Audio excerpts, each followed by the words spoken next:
Salut à tous et bienvenue sur Booster à la chaîne.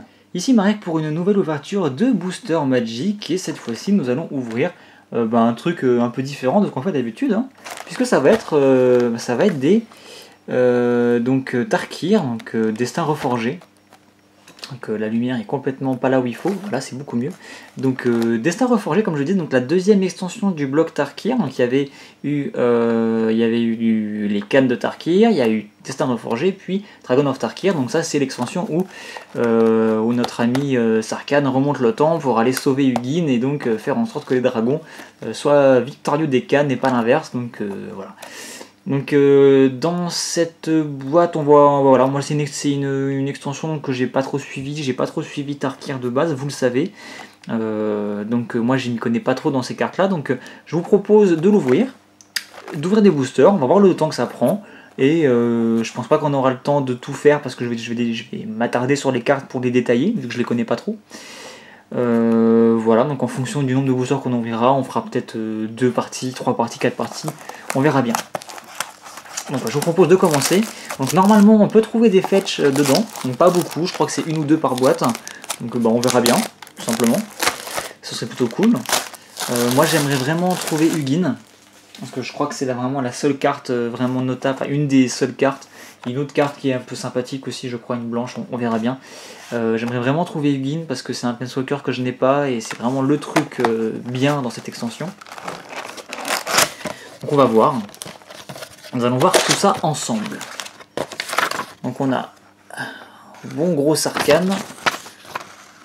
Meilleure soirée de la semaine, voilà. C'est ce soir. Donc au niveau des illustrations, voyons voir ce qu'on a. On a un monsieur ici. Donc là, les illustrations en fait elles sont rangées proprement. Donc on a lui, on a elle, on a justement Ugin.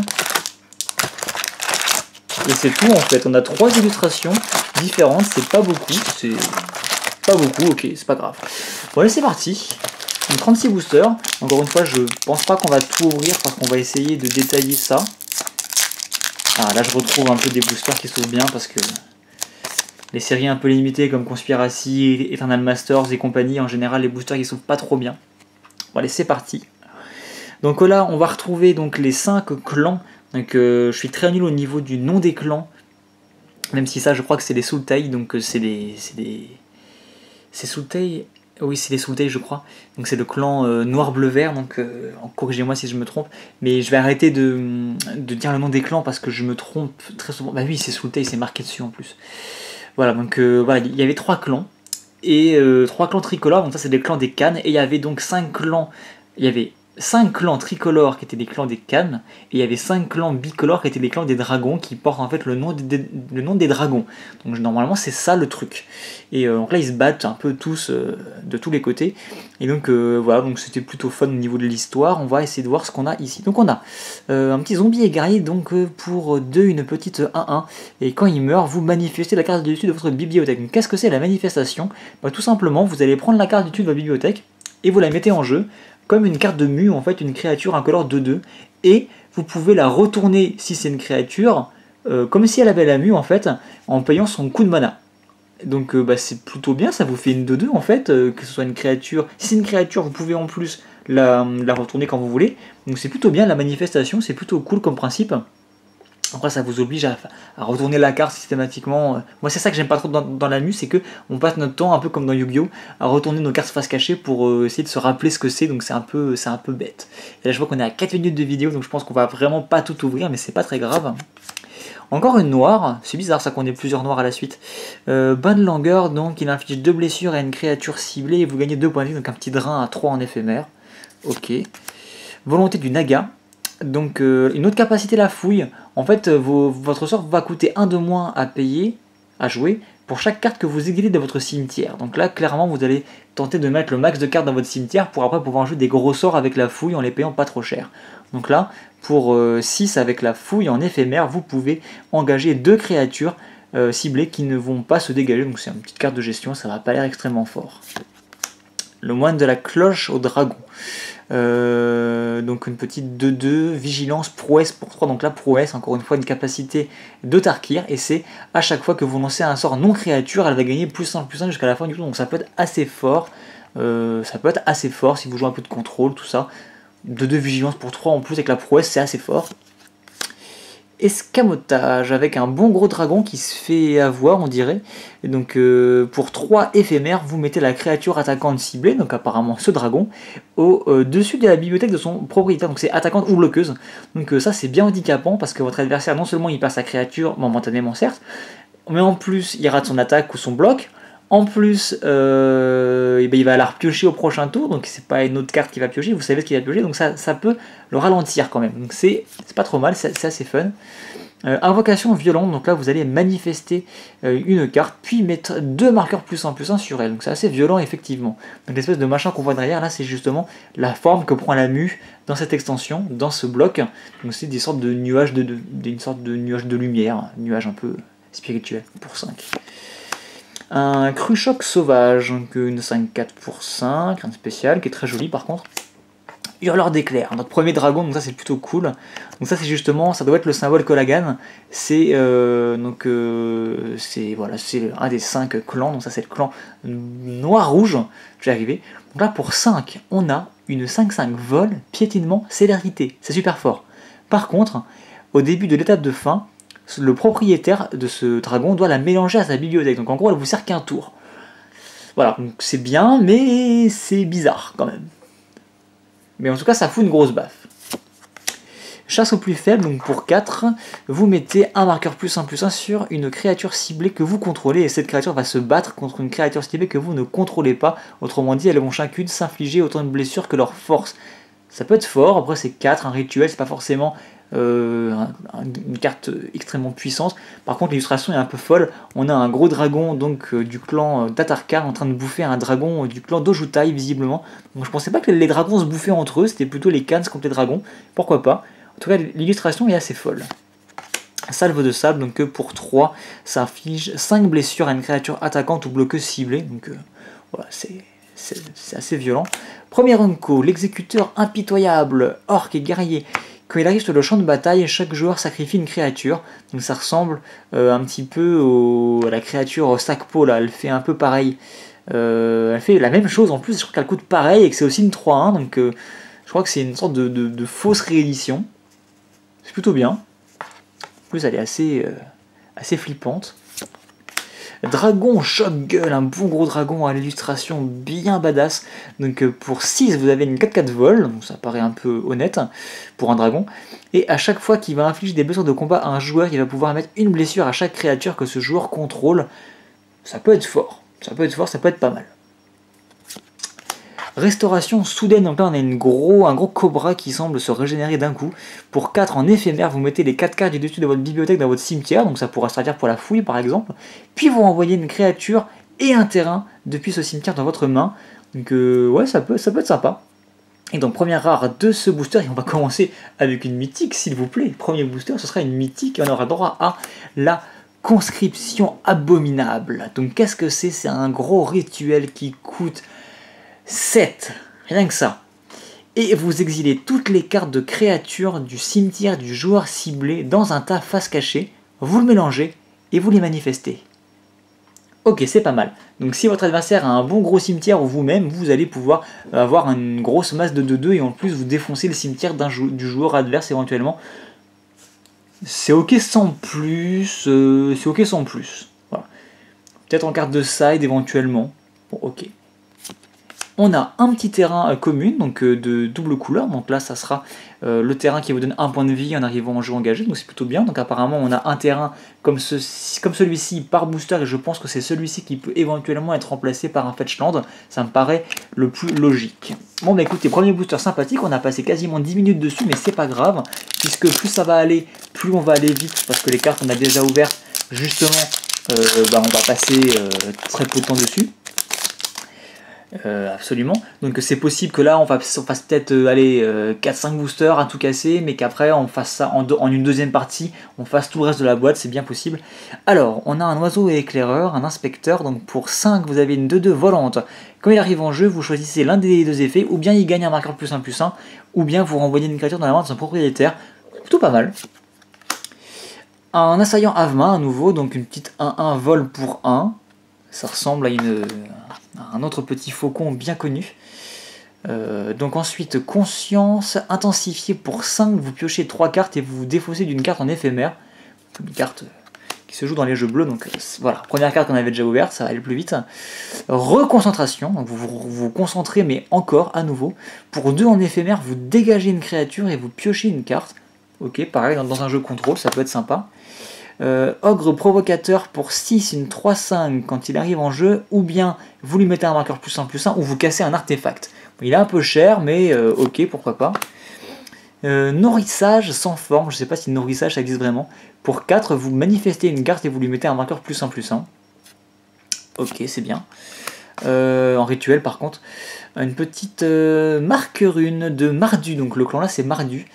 Donc c'est le clan rouge, blanc, noir. Donc pour 3, vous enchantez une créature, elle va gagner +2/+2, ok. Et en plus elle a l'initiative tant que vous contrôlez un permanent blanc ou noir. Ça peut être plutôt pas mal. Ça peut être pas mal. Point de pression, donc encore une fois l'illustration magnifique, on voit un moine qui est en train de sécher un dragon en appuyant au bon endroit sur sa tête. Pour 2, vous engagez une créature et vous piochez une carte. Ça c'est typiquement des cartes qui servent pour la prouesse, vu que c'est blanc en plus. Magnifique carte encore une fois. Donc la chuchoteuse des terres sauvages, on avait la même chuchoteuse à l'oreille des dragons dans Dragon of Tarkir, ça peut-être que c'est le même personnage qui a évolué. Donc vous l'engagez, vous ajoutez un petit mana vert, donc c'est bien. Et la férocité, donc c'est une capacité qui se déclenche si vous contrôlez une créature qui a au moins 4 en force. En fait, vous allez ajouter 2 à votre réserve à la place de 1. Donc c'est plutôt fort. C'est plutôt pas mal. Une bonne petite... Et en plus, c'est qu'une commune. C'est plutôt bien. Premier unco, on aura vent de Calcisma. Prévenez toutes les blessures de combat qui doivent être infligées ce tour-ci, donc c'est une sorte de fog. Et si vous avez la férocité, à la place, vous prenez toutes les blessures qui devraient être infligées ce tour-ci par des créatures que vos adversaires contrôlent. Donc c'est une fog, mais que pour votre adversaire. Si vous avez la férocité, ça peut être très fort. Le faucheur de malheur Mardion. C'est dingue en fait parce que je découvre les cartes complètement vu que je ne jouais pas à cette époque-là. Donc je découvre toutes les cartes, c'est plutôt fun. J'ai même pas lu les listes avant, que dalle. Donc pour un blanc, vous avez une 2-1, c'est fort. Et à chaque fois que lui-même ou qu'un autre guerrier arrive en jeu sous votre contrôle, vous pouvez exiler une carte de créature depuis un cimetière et gagner un point de vie. C'est pas mal, c'est plutôt fort. J'aime bien. Rage du dragon. Ah, ça, je pense que ça va me plaire.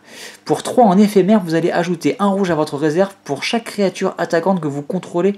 Jusqu'à la fin du tour, les créatures attaquantes que vous contrôlez peuvent se booster. Ah oui, donc en gros, vous allez pouvoir, pour chaque créature attaquante, vous allez pouvoir les booster grâce à votre mana rouge.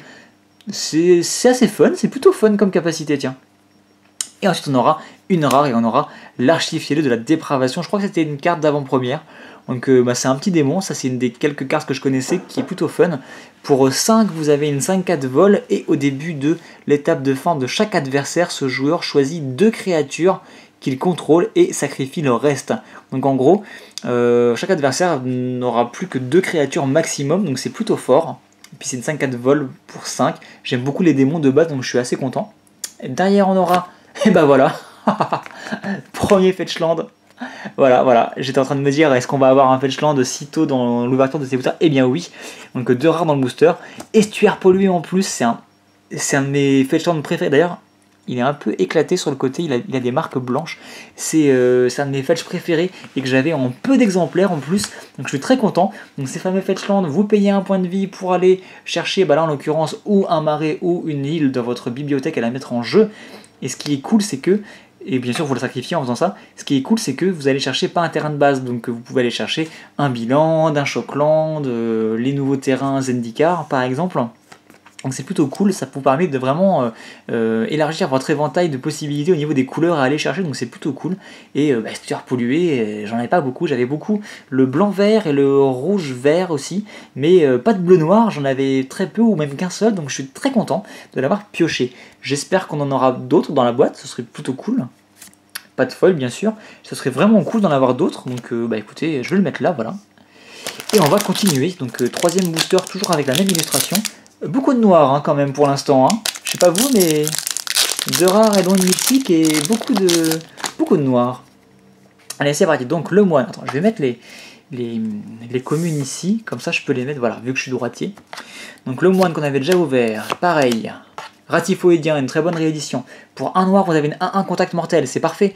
Vous avez un petit bloqueur qui met la pression à votre adversaire parce que s'il attaque, il a la possibilité de se faire bouffer une créature en fait, parce que voilà, vous la tuez d'un coup, sauf bien sûr s'il vole.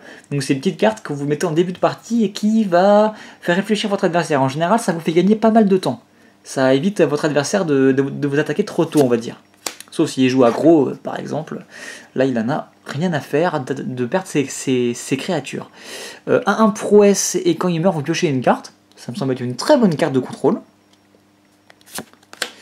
Celle-ci qu'on avait déjà ouverte, celle-ci aussi. Voilà, on commence à retomber sur les mêmes communes, déjà, en 3 boosters. Je sais pas si elle a beaucoup de cartes. Elle a 185 cartes, c'est quand même beaucoup. Vous enchantez une créature, elle gagne +2/+2, et éventuellement le piétinement si vous contrôlez un permanent bleu ou rouge. Je sens que ces petites cartes, je vais les mettre dans un EDH aura quand même, ça m'a l'air assez fort, malgré tout. Donc ouais, je pense que je vais me faire plaisir avec ces petits enchantements. Un cochon et tripper. Ok, donc une 4-1 pour 3, un sanglier, c'est plutôt cool.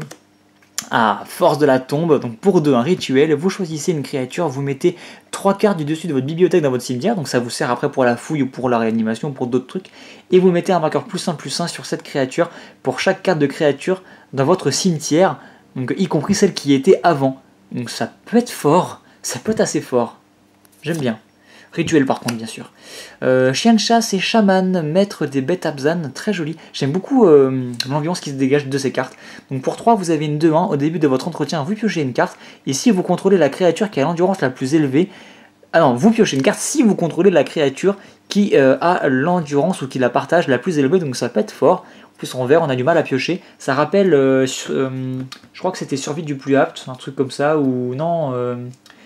un truc genre prédominance de la force, un truc comme ça qui disait que vous piochez une carte au début de votre tour, un enchantement, si vous contrôliez la créature qui a la plus grosse force. C'est un peu pareil, mais j'aime bien, j'aime beaucoup.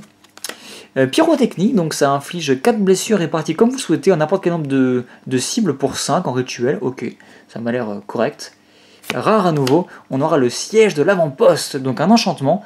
Donc il y avait un cycle, il y en avait un par couleur. Vous le mettez en jeu. Et vous choisissez à ce moment-là ou Khans ou Dragon, donc en gros vous choisissez votre camp, tout bêtement, et selon ce que vous avez choisi, ça va faire tel ou tel effet. Donc là en l'occurrence, pour 4, vous allez pouvoir, si vous avez choisi Khan, au début de votre entretien, vous exilez la carte du dessus de votre bibliothèque et vous pouvez la jouer éventuellement, comme si elle était dans votre main. Donc ça m'a l'air bien sans plus. Et si vous aviez choisi Dragon, enfin ça m'a l'air bien sans plus pour 4, hein, si vous aviez choisi Dragon, à chaque fois qu'une créature que vous contrôlez quitte le champ de bataille, donc si elle meurt ou que si vous la renvoyez dans la main ou quoi que ce soit, vous infligez une blessure à un type créature au joueur, ça m'a l'air plutôt pas mal.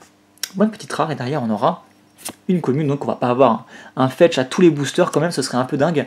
Donc à nouveau un petit terrain et un petit moine qui a la prouesse, des 1 prouesse, c'est super fort. Et je crois que justement il y a une très bonne mythique blanche qui met ce genre de petit moine prouesse, et c'est ça la très bonne mythique de l'extension. Bon écoutez, je pense qu'on va encore s'ouvrir quelques petits boosters, hein. On va pas s'arrêter en si bon chemin. Et puis après on fera, voilà, on terminera cette vidéo et on ouvrira la suite de ce display prochainement. Alors le marque rune d'Abzan, donc je crois qu'on en a un par couleur. Bah justement c'est ces fameux petits enchantements là. Voilà, c'est ces fameux petits enchantements. Donc celui-ci, il va mettre +2/+2 vigilance si vous avez un permanent noir ou vert, c'est plutôt fun. Je vais tous les mettre dans un EDH basé sur les enchantements, ça va être très fun. Armée Sibzig, donc pour 5, une 2/6 zombie, et quand il arrive sur le champ de bataille, chaque joueur va se mêler de 3 tout simplement. Volonté de Naga qu'on avait déjà vu. Portée des ombres, pour 5 en éphémère, vous détruisez une créature ciblée qui a au moins une couleur. C'est bien. C'est pas efficace contre les Eldrazi, ça coûte très cher quand même, donc voilà, c'est un peu moyen. Pour 4, Naga et Archer, donc les Nagas ce sont les hommes serpents. 5 de défenseurs portés. Défenseur c'est dommage, ils auraient pu l'enlever franchement, parce que voilà, il pourrait se déplacer quand même. Mais en tout cas la carte est très jolie. Recrutement d'âme manifesté, pour 2, et ça active la prouesse éventuellement. Petite rage de bataille témurienne. Donc pour 2, encore une fois éphémère, qui active la prouesse. La créature ciblée acquiert la double initiative jusqu'à la fin du tour, ça peut être balèze. Et si cette créature va en plus avoir le piétinement si vous avez la férocité, ça peut faire très mal si vous possédez un gros dragon, ou un gros truc, ça peut être très très fort. Mastodonte des frontières, créature éléphant qui est très joli aussi. Pour 3, vous avez une 3-2 férocité et qui va arriver en jeu avec un marqueur +1/+1 si vous avez la férocité justement. Donc c'est pas mal, potentiellement une 4-3 pour 3, c'est plutôt fort. Sinistre épreuve, donc là on a un gros crocodile, donc pour 3 en éphémère, vous choisissez une créature ciblée que vous contrôlez et une autre qu'un adversaire contrôle, et ben elles vont se battre, tout simplement. Ah non, elles vont infliger autant de blessures que leur endurance. C'est une sorte de bataille, mais en mode Doran, quoi. Ok, pourquoi pas. Justement, les couleurs se prêteraient bien à cette carte, ça serait une bonne carte de gestion dans un Doran ou équivalent, je pense. Doran, qui est ce fameux Sylvain qui fait que vos créatures infligent des blessures, enfin toutes les créatures infligent des blessures égales à leur endurance plutôt que leur force. Donc en général, vous avez des cartes qui sont des tanks en endurance, mais pas votre adversaire, et donc cette carte pourrait être assez utile. Premier unco. Oula, le Dragbou Sibzi qui coûte 9, mais il y a quand même la fouille. 3-6. Et quand il arrive en jeu, vous renvoyez une carte de créature ciblée de votre cimetière dans votre main. Donc si vous ne l'avez pas fouillé, bien sûr. Ok. Fruit du premier arbre. Pour 4, vous enchantez une créature, donc une aura à nouveau. Et quand elle va mourir, vous gagnez X points de vie et vous piochez X cartes, X étant son endurance. Ça peut être fort, en plus en vert. Pourquoi? Parce qu'en vert, on a du mal à piocher en général, donc c'est plutôt cool des cartes de pioche en vert. La posture valeureuse, une carte très jolie encore une fois. Pour 2, vous choisissez l'un. Encore une fois, quand vous dites vous choisissez l'un, c'est à chaque fois, je pense, vous choisissez dragon ou Khans en gros. Vous choisissez votre camp.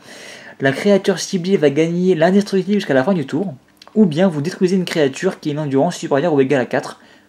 Ça m'a l'air une carte un peu toolbox, un peu bien sympathique en blanc. Très bonne petite unco, j'ai l'impression. Et en rare, on aura droit à creuser du dragon esprit, un terrain magnifique. Et on voit des trucs qui ressemblent à des Zedron quand même, donc ces fameux trucs, ces fameux cailloux qu'on retrouve sur Zendikar, c'est un peu spécial. Après, je crois que Hugin, après, il aime bien se balader sur Zendikar et que c'est lui qui crée justement les Zedron, donc c'est assez logique en fait. Si, en fait, c'est tout à fait logique. Du coup, ça, c'est un peu son repère. C'est logique que on voit des Zedron parce que je crois que c'est lui qui les crée. Donc, un terrain qui vous ajoute un mana incolore, ok. Sinon, vous payez un, vous l'engagez, vous mettez un marqueur stock dessus, et après, vous pouvez l'engager, retirer X marqueur stock, et ajouter X mana de votre choix, d'une combinaison de couleurs de votre choix, et vous pouvez le dépenser que pour jouer des sorts de dragon ou activer des capacités de dragon. Donc je pense que c'est un terrain qui peut faire le café dans un jeu de dragon. Ça m'a l'air plutôt pas mal. Bon petit terrain que j'avais pas en plus, donc c'est plutôt cool. Il ira sûrement dans mon EDH Sionglur Dragon, ça c'est pas bête du tout. Et derrière on aura à nouveau un petit terrain double. Tous ces terrains qu'on a retrouvés dans Eternal Masters, tous ces terrains doubles justement qui rajoutent un point de vie, je crois que c'est tous les terrains de Tarkir qu'on retrouve. Et première foil, bah voilà. On aura des Agoursins Hématopyres, donc pour 4, une 5-2 qui ont l'initiative et le piétinement, tant qu'une carte d'éphémère et une carte de rituel sont dans votre cimetière. Ça peut être assez violent. 5-2 piétinement initiative, ça peut être violent. Donc c'est plutôt une bonne petite unco. Et on a une carte de manifestation de mu en fait que vous allez pouvoir mettre sur votre carte pour dire que c'est une 2-2. C'est plutôt bien. Par contre, moi je mets des terrains là, mais c'est pas trop ça qu'il faut faire. Donc première petite foil. Donc allez, on va encore s'ouvrir quelques boosters, je pense qu'on a le temps, la vidéo sera un peu longue, c'est pas grave. J'ai pu comprendre que sur la chaîne en général, vous préfériez les vidéos un peu plus longues, et moi j'aime bien ça aussi, parce que du coup je prends mon temps et je m'amuse bien.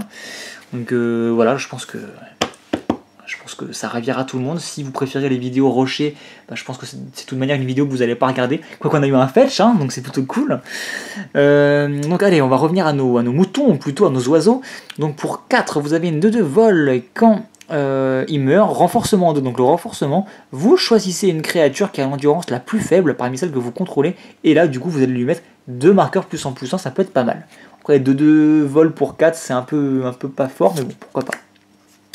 Bah voilà, le marqueur 1, cette fois-ci le Sultai, donc le noir. La créature enchantée à nouveau gagne +2/+2 et elle va gagner le contact mortel si vous contrôlez un permanent vert ou bleu. Ça peut être pas mal. C'est moins fort que les autres, j'ai l'impression, mais bon. À nouveau le petit moine. Embuscade éthérée, donc pour 5, vous manifestez 2 cartes. Ok. En éphémère, donc ça peut être sympa. L'illustration est très jolie en tout cas. Des zombies, encore une fois, qu'on a déjà vu. Cartographie des Landes, ça c'est une très bonne carte. Et j'adore d'ailleurs justement, Je crois que c'est les Abzan qui sont les noirs, blancs, verts qui ont justement ces espèces de gros bâtiments sur roues tirés par des énormes créatures. C'est juste trop stylé. Donc là, pour 3 en rituel, vous allez chercher dans votre bibliothèque une carte de terrain de base, vous la mettez sur le champ de bataille engagé, vous mélangez votre bibliothèque et vous faites un renforcement 1, donc une carte qui va chercher une carte de rampe quoi. Mais c'est plutôt bien. C'est plutôt bien. Ensuite, on a un éclaireur, Marduen, gobelin et éclaireur qui a la précipitation. Donc, qu'est-ce que c'est la précipitation? En gros, vous allez la jouer, des fois, souvent pour moins cher, vous la jouez, elle acquiert la célérité, vous pouvez attaquer si vous voulez, et vous la renvoyez dans votre main à la fin du tour. Donc, ça peut permettre de jouer des sorts d'arrivée en jeu, je suppose, ou éviter que vos créatures soient tuées. En général, la précipitation coûte moins cher. Là, c'est pas moins cher, mais c'est moins contraignant parce qu'on a un mana de moins. Je sais pas vraiment à quoi ça peut servir, vraiment à moins que vous ayez des effets d'arrivée en jeu sur les créatures, comme l'ogre factieux par exemple, le Battle Driver Ogre par exemple, qui dit que dès qu'une créature arrive en jeu, elle va gagner, je crois, +2, +0, célérité, donc ça peut être assez violent. Donc ça, vous pouvez redéclencher ça à chaque fois en faisant la précipitation, ça peut être sympa. Donc pourquoi pas. Subsistance difficile, donc très joli encore une fois. Ça ressemble à un dragon Silumgar, ce qui est bizarre pour une carte blanche-noire, à moins qu'ils soient en train de se faire enterrer. Donc pour 3 en éphémère, j'aime bien les cartes blanches qui coûtent 3 en éphémère en général, enfin les cartes blanches-noires. Elle inflige X blessures à une cible créature au joueur et vous gagnez X points de vie, X temps le nombre de créatures que vous contrôlez. Dans le deck approprié, ça peut être violent. Proscrit des steppes de sable, quand il arrive en jeu, vous choisissez 1, ou bien vous gagnez un marqueur +1/+1, ou vous mettez un esprit volant 1-1 pour 3. Ça m'a l'air pas mal. Le marqueur 1 qu'on avait déjà eu. Le forgeur d'âme réputé. Attention, c'est pas n'importe qui, il est très, très réputé. Donc ça ressemble à un truc Innistrad un petit peu. Pour 2, vous avez une 1-3 qui peut, en s'engageant, vous ajouter 2 mana incolores, mais il vous oblige à le dépenser pour des artefacts ou des capacités d'artefacts. Ok. Et pour 1 bleu, vous l'engagez, vous cherchez dans votre bibliothèque une carte appelée Arc du Perce-Cœur ou Fiole Feu des Dragons. J'aime pas trop les cartes comme ça qui font appel à des cartes spécifiques en général. Et vous les révélez et vous les mettez dans votre main, donc j'imagine que ces cartes vont interagir entre elles. Je ne les connais pas, peut-être qu'on va les ouvrir. Barricade J-Skate, donc pour 2 vous avez une 0,4 flash défenseur et quand il arrive en jeu, vous renvoyez une autre créature ciblée que vous contrôlez dans la main de son propriétaire. Donc ça peut vous protéger une carte et en plus ça va venir faire un petit bloqueur surprise. Ok. Ah justement, le casseur de chambre forte, donc c'est... j'ai fait tomber un paquet, c'est pas grave, celui que vous retrouvez sur l'illustration de ce packaging, donc c'est plutôt cool. C'est une Unco. Donc qu'est-ce que c'est? C'est une 4-2 pour 4. À chaque fois qu'il attaque, vous pouvez vous défausser d'une carte et si vous faites ainsi, vous allez piocher une carte et là la précipitation. Donc là c'est justifié parce qu'avec la précipitation, vous activez également son effet d'attaque, hein, donc c'est plutôt cool. À voir comment ça peut se jouer, mais ça peut être fort, à voir. Et donc là je crois qu'on est aux 3 Unco effectivement, donc on va avoir la rare, je pense que ce sera le dernier booster de cette ouverture, on va faire une petite pause, c'était plutôt tranquille, hein, et on reprendra la suite de la boîte plus tard. Et on aura eu siège de la citadelle, donc on n'avait pas ouvert, on avait ouvert le siège de l'avant-poste, donc là cette fois-ci c'est le blanc.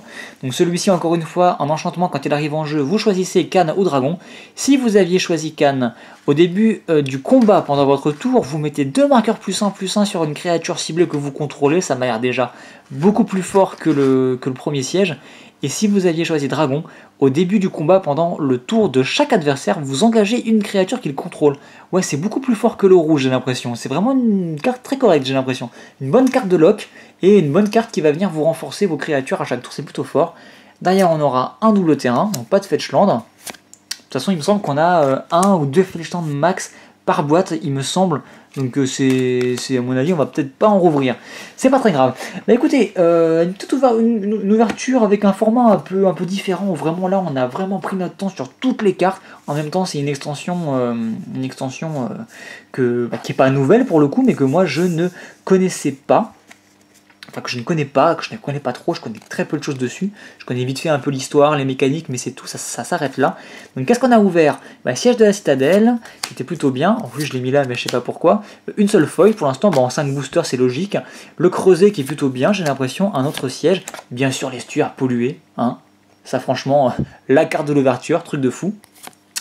Un archifielleux qui est plutôt sympa, Et pour finir, première mythique qui sera la conscription abominable. Ça m'a pas l'air d'être la meilleure mythique de la boîte, de l'extension.